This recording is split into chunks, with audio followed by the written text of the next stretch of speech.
Assalamualaikum warahmatullahi wabarakatuh. Halo anak-anak, apa kabar? Semoga kalian sehat-sehat saja ya.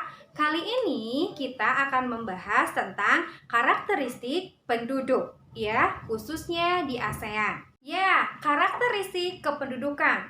Perhatikanlah gambar berikut ini. Coba kalian lihat. Ada bukan? Nah, di sini kalian bisa melihat grafik dari karakteristik kepadatan penduduk yang ada di ASEAN. Kalian melihat ya? Ya, benar sekali. Yuk kita sama-sama lihat. Apakah di sini ada yang penduduknya padat? Ada yang penduduknya sedikit? Ya, betul sekali. Yang penduduknya padat di grafik ini adalah Indonesia, ya. Dan yang paling sedikit adalah betul sekali, Brunei Darussalam. Nah, sekarang kita mau melihat dari manakah data tersebut diambil? Apakah kita menghitungnya satu-satu? Atau bagaimana caranya? Nah, kalau begitu, apa sih penduduk itu? Ya, penduduk adalah semua orang yang pada waktu sensus dilaksanakan telah 6 bulan lamanya tinggal di suatu negara. Atau bisa juga disebut bahwa penduduk itu diartikan sebagai orang atau orang-orang yang mendiami suatu tempat. Jumlah penduduk dapat berkurang atau bertambah. Nah, bertambahnya penduduk atau berkurangnya penduduk ini disebut dengan dinamika penduduk. Ya, dinamika penduduk adalah perubahan jumlah penduduk dari waktu ke waktu. Hal tersebut disebabkan oleh 3 hal.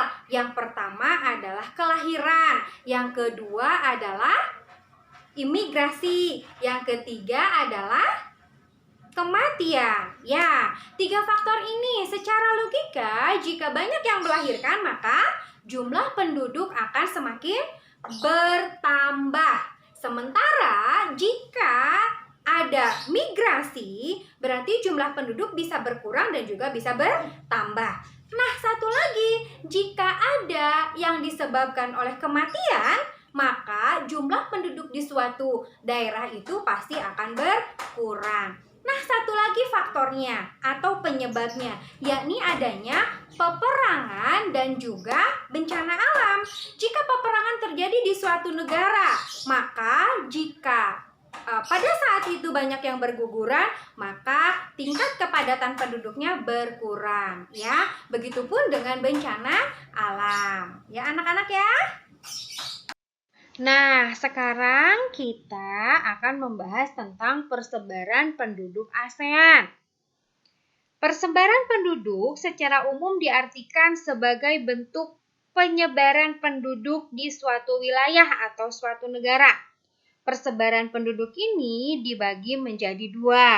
Ada yang disebut dengan persebaran penduduk secara geografis dan juga secara administrasi negara atau pemerintahan.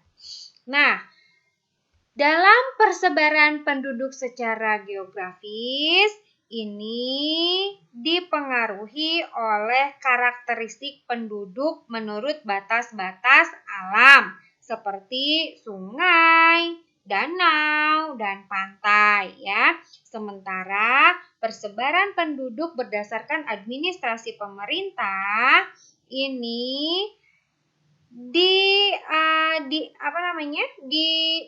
dibatasi oleh batas-batas wilayah administrasi suatu negara yang ditetapkan ya. Contoh misalkan jumlah penduduk yang mendiami suatu negara, suatu benua, suatu provinsi, suatu wilayah itu tidaklah sama ya jumlah penduduk suatu wilayah itu akan berbeda dengan jumlah penduduk dengan wilayah yang lainnya. Penyebaran penduduk tersebut di berbagai wilayah atau negara tidak merata. Faktor yang mempengaruhinya adalah faktor lingkungan dan juga faktor budaya.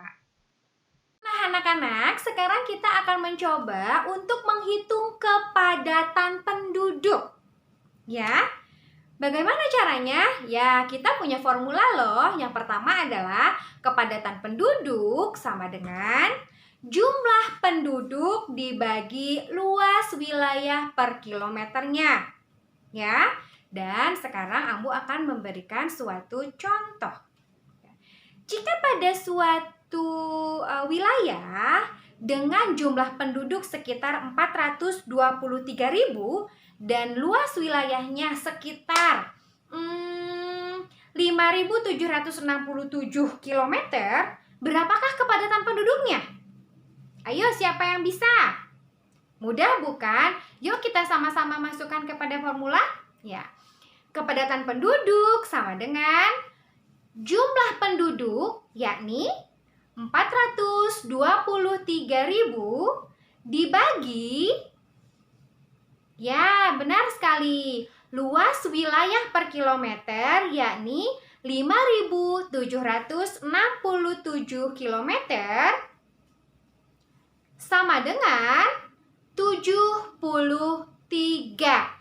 Nah, ini berarti bahwa suatu daerah tersebut kepadatannya adalah 73 orang per kilometer di suatu daerah tersebut. Paham anak-anak?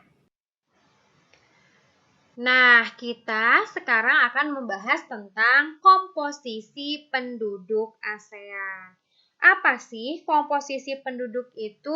Nah, komposisi penduduk itu adalah susunan atau pengelompokan penduduk berdasarkan ciri-ciri tertentu. Misalkan dengan adanya pengelompokan penduduk menurut umur, menurut jenis kelamin, menurut pendidikan, menurut mata pencaharian, dan juga menurut agama. Komposisi penduduk tersebut bertujuan untuk mengetahui sumber daya yang ada, baik menurut umur maupun menurut jenis kelamin, membandingkan keadaan penduduk dengan penduduk lainnya.